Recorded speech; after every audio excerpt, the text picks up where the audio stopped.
ব্যস্ত মানুষের জন্য শুক্রবার মানেই হচ্ছে স্পেশাল ডে, স্পেশাল কিছু রান্নাবান্না আর সারাদিন মুভি অ্যান্ড রেস্ট করা।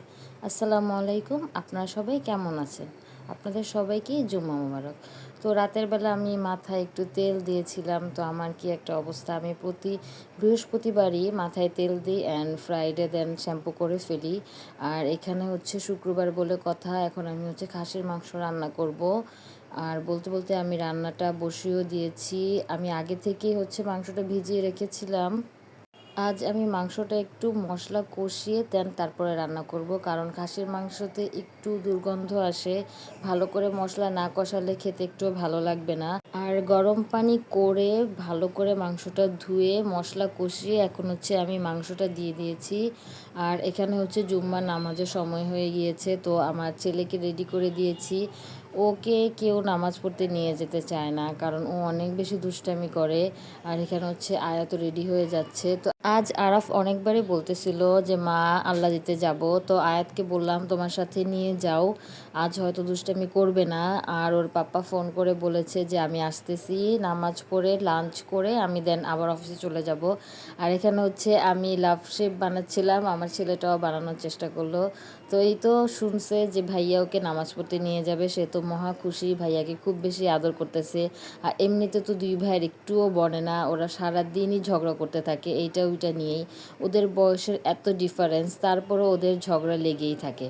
তো যাই হোক, আল্লাহ তাআলা ওদেরকে নেক হায়াত দান করুক। আর ওর পাপা এখন চলে এসেছে, আমাকে ফোন করে বলেছে। তো ছেলে এখন বারান্দায় দাঁড়িয়ে পাপার জন্য অপেক্ষা করতেছে। ওর পাপা বাসায় আসলে আমার ছোট ছেলেটা খুব বেশি খুশি হয়, আর কলিং বেল বাজালে ফার্স্টেই হচ্ছে ওর যে গেটটা খুলতে হবে।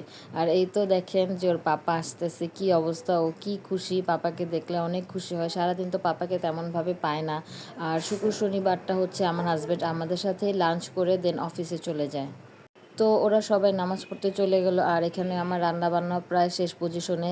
তো মাংস দিয়ে রান্না করার জন্য লাউ এনেছিলাম, অল্প একটু রয়ে গিয়েছে। তো বাসায় চিংড়ি মাছও নেই, তো ভাবলাম মসুরি ডাল দিয়ে রান্না করি। আর এটা হচ্ছে লাউয়ের চোচা, আমি হচ্ছে আলু দিয়ে একটু ভাজি করেছি, এটা আমি ফার্স্ট টাইম করেছি, খুব মজা হয়েছিল। আর এখানে আমার খাসির মাংসটাও অলমোস্ট রেডি হয়ে গেছে, কালারটা খুবই সুন্দর আসছে মাশাল্লাহ।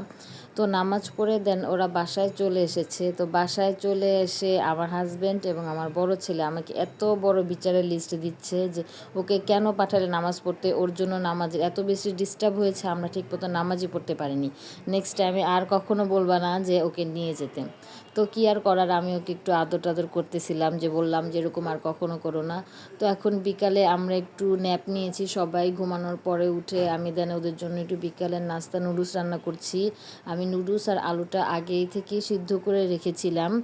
আর ওর পাপা তো অফিসে চলে গিয়েছে, তো এখন আমরা খাবো।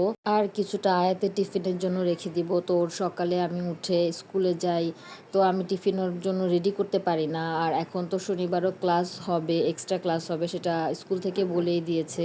এখন হচ্ছে অনেক বেশি বাইরে বৃষ্টি হচ্ছে, অনেক বাতাস, খুবই ভালো লাগতেছিল।